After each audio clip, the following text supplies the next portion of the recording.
did Toivo ya Toivo contribute to the fight for independence and freedom in South Africa and Namibia? Can SWAPO remain the leading political party in Namibia? What lessons can the ANC learn from Namibia's SWAPO? What kind of a relationship did Toivo have with Nelson Mandela during their time on Robben Island? What time is it?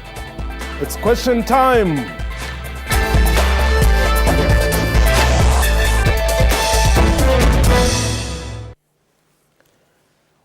Welcome to the show. His profile in Namibia is to SWAPO what Nelson Mandela is to the ANC. Andimba Toivo ya Toivo founded SWAPO and paid for his role in the struggle for the liberation of the people of Namibia by serving time on Robben Island. Upon his release, he continued his struggle until Namibia's independence. He later served in various capacities in the government of a free Namibia until he retired. But who is Toivo ya Toivo? He's my guest today. Thank you very much for joining me on Question Time today. It's quite an honor having you today. Let me firstly establish upon the formation of SWAPO, what role did you play? Sorry? When SWAPO was... Speak louder. You came this morning, I came day before yesterday. Okay. What role did you play in the formation of SWAPO?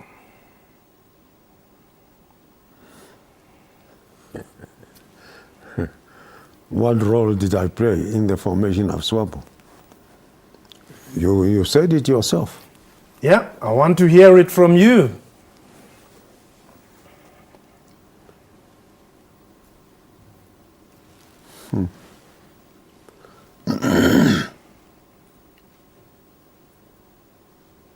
I was there at the formation of SWAPO, and I continued serving SWAPO until I retired. Okay. But I only retired from active politics, but politics is still in my blood. Mm-hmm. Your name was very familiar to a lot of activists here in South Africa. I mean, young as I am, I knew that there was somebody called Toivo ya Toivo in Namibia, and particularly in the struggle for liberation in Namibia. Did you know that you had an influence in the struggle for liberation here in South Africa at the time?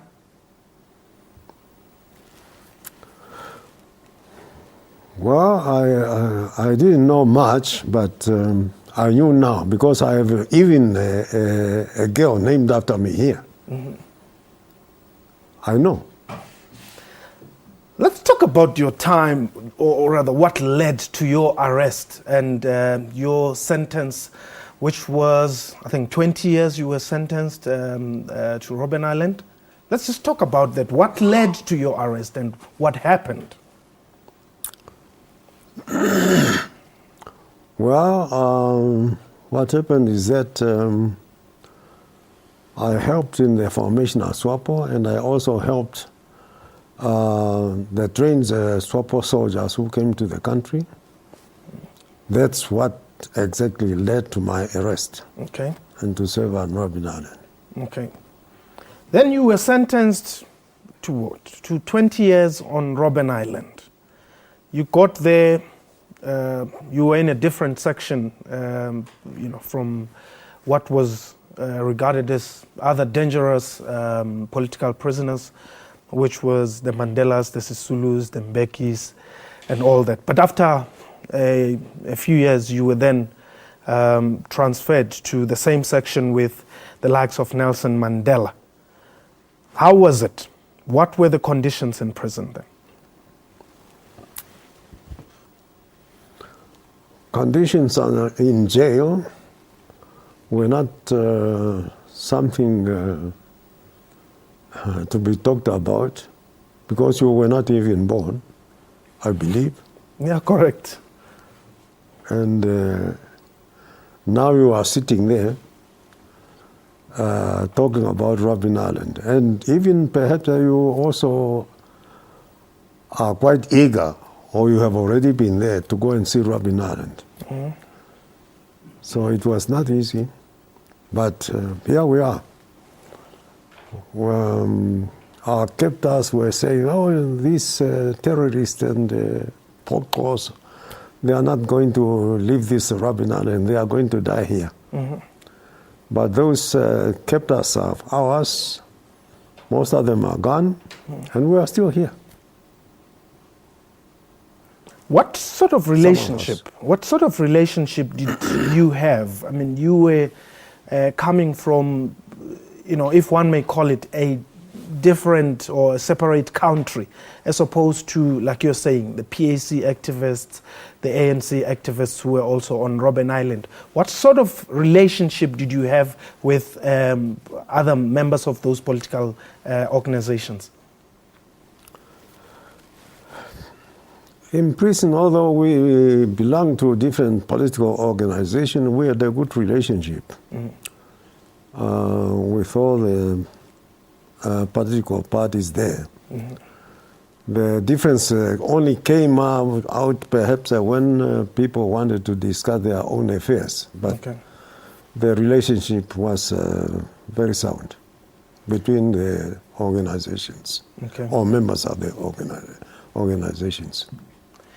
Is that where perhaps the relationship between this organization started? Because you were serving time together on the island and you got an opportunity to interact and get to understand, the struggles of Namibia, the struggles of South Africa? No, the relationship between myself and ANC has come a long way. It came about when I used to work in South Africa. Then I met some people who were members of ANC, and I even joined ANC in 1957 in Langa, where I lived. And I had also a good relationship with other members of other organizations. By then, PAC was not formed yet. Mm-hmm. Yeah. So you were there when the PAC split? No, it was formed after I left. Oh, okay. I left South Africa in December 1958. And PAC was formed thereafter. Yes. Well, I guess by then, members of the PAC were still members of the ANC at that time. Who are some of the people that you interacted with who then later formed the PAC?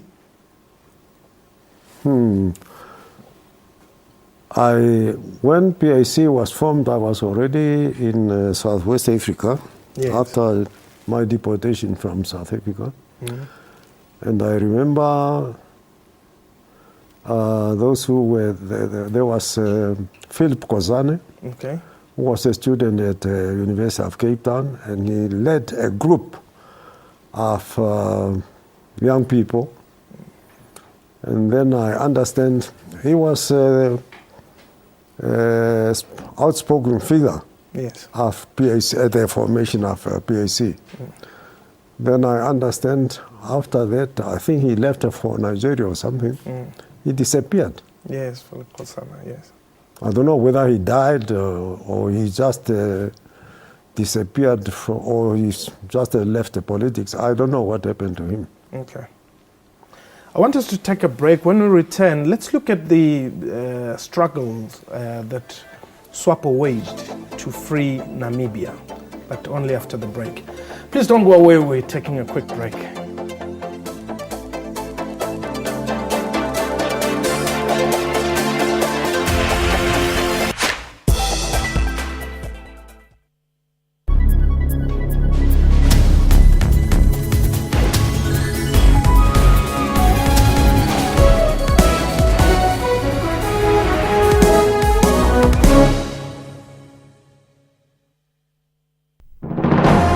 Zoom into Africa. This is the Kingdom of Lesotho. The leader is King Letsie III. The Kingdom of Lesotho attained full independence on 4th October in 1966. The population is more than 2 million people.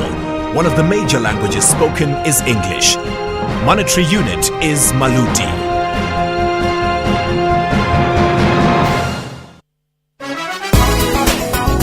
Since its inception, the city of Durban has sent a group of designers on an internship program in Milan, the fashion capital of the world. The origins of belly dancing are unclear, but its history in Egypt goes back to the 18th and 19th centuries, where dancers were known as wawazi. Inala's original music is composed and performed by Ladysmith Black Mambazo, the multiple Grammy Award-winning South African isicathamiya group, led by Joseph Shabalala and Ella Spira. Inala blends the rhythms and harmonies of native musical roots with live percussion, piano and strings. Join Musam Khalipi on Afro Showbiz every Saturday at 19:30 CAT.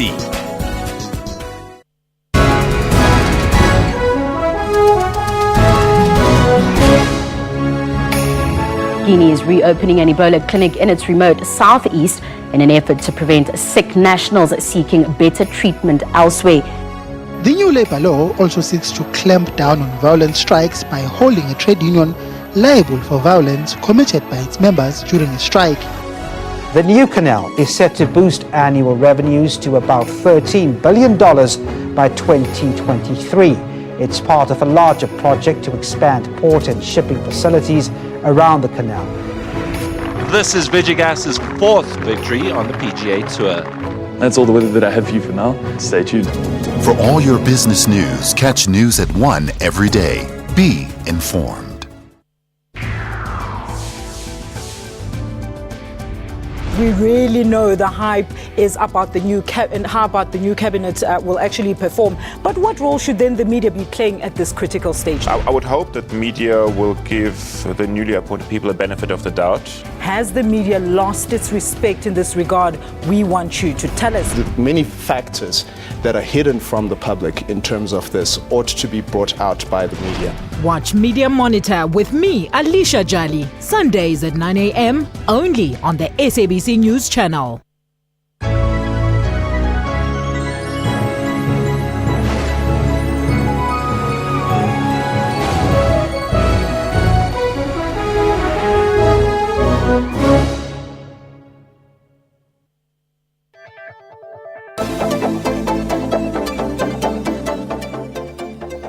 Welcome back. You're still watching Question Time. My guest today is the Namibian struggle hero, Andimba Toivo ya Toivo. Let's talk about the period during which the armed struggle was waged against the apartheid South African government. You were a very militant youth and young adult who was prepared to basically lay down his life, to ensure that the apartheid government was brought to its knees in the then Southwest Africa. Let's talk to us about that period.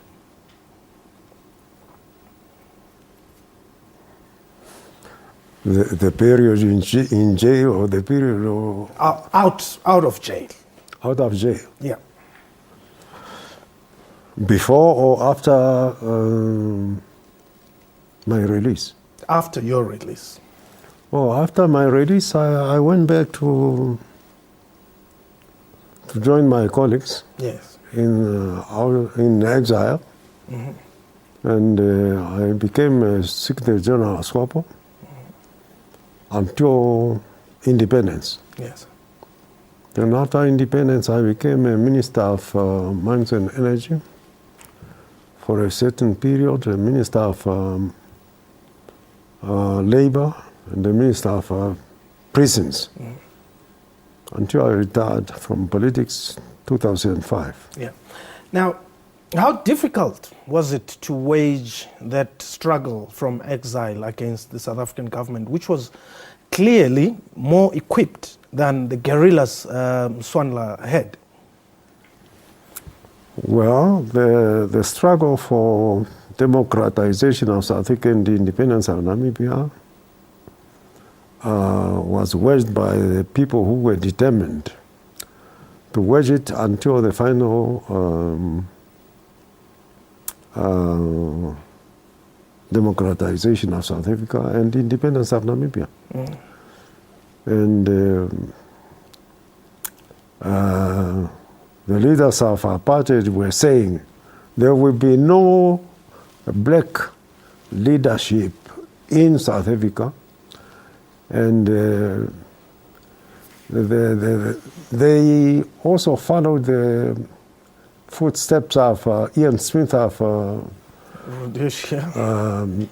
Rhodesia, who said, not even in 1,000 years, or 2,000 years. Where is he today?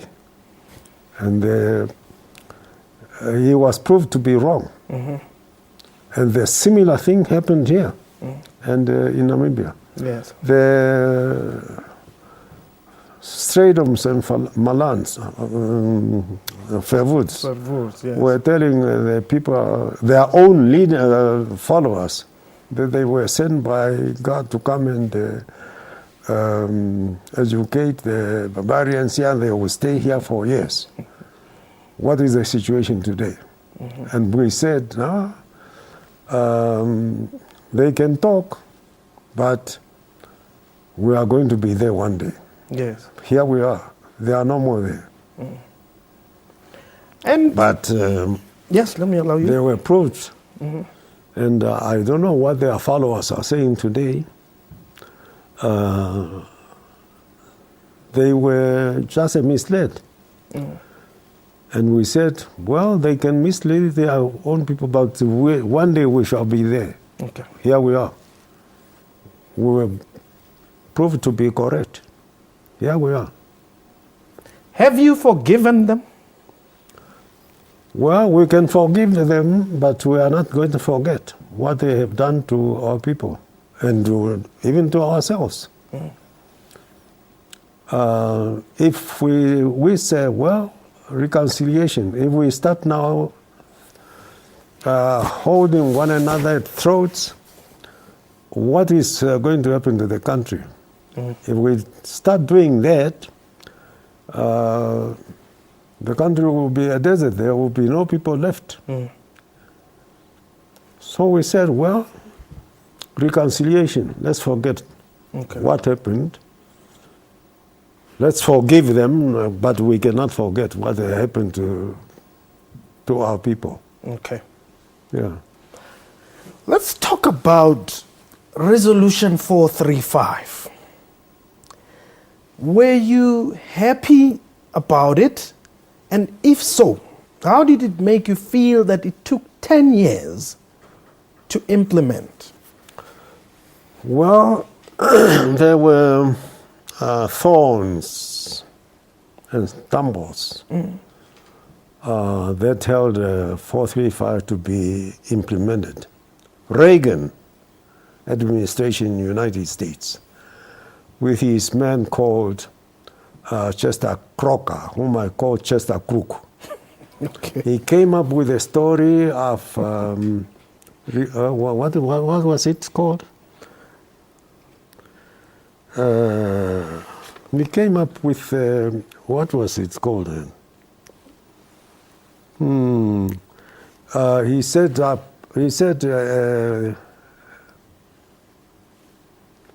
what was it? Constructions engagement. Okay. And I said, oh, that's a destruction engagement. Okay. So that was the stumbling block for 435. Okay. Otherwise, if it had not been for this construction engagement, perhaps 435 would have been implemented earlier. Okay. Now, what you're talking about, is it the fact that the U.S. was saying its implementation must also be linked with Cuba's withdrawal from Angola? That came later. Okay. Because I think the Americans were trying to protect their resources here as well as in Namibia. That was the Reagan administration. Yes. And then as they were trying to find out where to hold, then they came up with the Cuban withdrawal from Angola. That 435 cannot be implemented until the Cuban troops are withdrawn from Angola. Yes. Comrade Fidel says, yes, I'm prepared to withdraw my forces from Angola provided you give Namibia independence. Okay. And then they came to an agreement that if they allow Namibia to get independence, Fidel says, I'm going to withdraw my troops. So they signed an agreement and 435 was implemented. Okay. And how did you feel that China did not participate in voting for its implementation? Because China was perceived to be a country where the revolution is embraced all over Africa. They were assisting with the training of, freedom fighters. China was helping. As you remember, China built a railway line from Dar es Salaam to Lusaka. And that also made it easier for us to move about. China also gave us weapons to fight against the apartheid regime. They were helping. Okay. But perhaps they were not helping like other countries. Okay. But they did something. All right. I want us to take a break. When we return, let's talk about the current state of politics in Namibia and perhaps the region as well. This is Question Time. We're going to take a quick break. Please don't go away.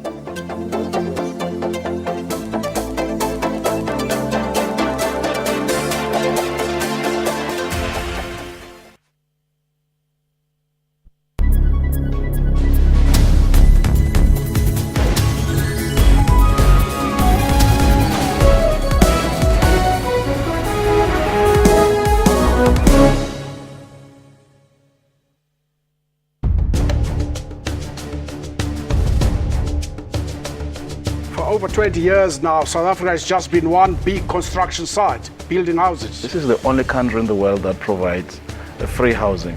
The government has done very well in this particular area. What are the challenges facing human settlements? Most of the people who move into urban centers are looking for jobs, basically, and that increases the pressure in that particular area. We know exactly what needs to be done where and how it should be done. They were also building houses for married staff, and you had the married quarters and the hostels. And all of that stopped. What happened? Nothing has stopped, Mr. Mateza. We cannot solve the housing problems on our own in this country. We cannot wait for government as well. It's a joint venture, if I were to put it like that, between the public sector and the private sector, particularly in the area of mines. That's Rights and Recourse, Sundays 2 p.m. on SABC News.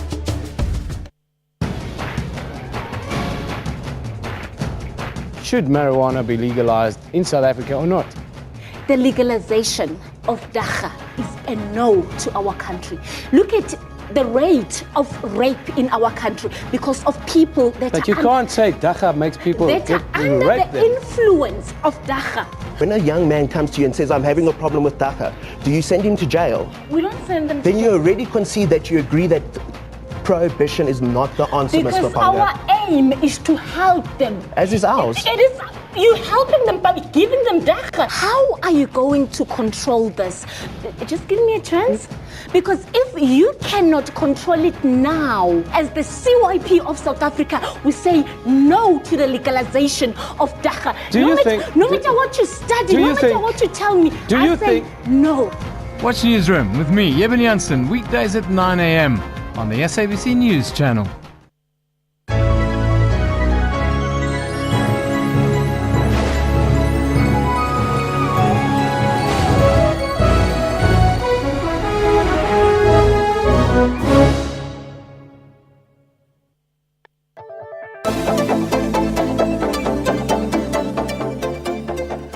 Namibian struggle veteran and hero Andimba Toivo is my guest today. Welcome back to Question Time. Now, let's talk about the current state of affairs in Namibia. Is it where you had wanted it to be? Is it where you sacrificed your life for? Not really. We attained political independence, but we are still far from achieving economic independence, and that is the struggle which we are embarking upon. Mm-hmm. But for us, for me and my group, I'm talking about the group of those who were the forefront of the struggle. Yes. We are about to go. We are in the departure lodge, and we leave it to you to complete it. Are you leaving it intact? We are going to leave soon. Mm-hmm. We have our tickets. We are only waiting for our planes to go. Yeah, but are you leaving it to you? And are you leaving the country intact? Sorry? Are you leaving it intact, united to a point where the next generation will be able to take off? Well, we've done our part. Okay. We got our political independence, and although we are not at what we have been looking forward to, we have done something. Okay. You can move around freely. You can talk freely.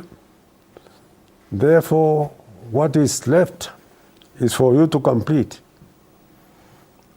Or rather, not you as an individual, you and your group. Yeah. But tell me, how long do you think SWAPO will rule? Sorry? For how long do you think SWAPO will continue to rule Namibia? Well, in politics, if the people of Namibia are still happy with SWAPO, which they voted in power, 1989, it will continue. But if they are no longer happy with what they have expected SWAPO to do, they vote for another party which they feel will lead them to the land of milk and honey.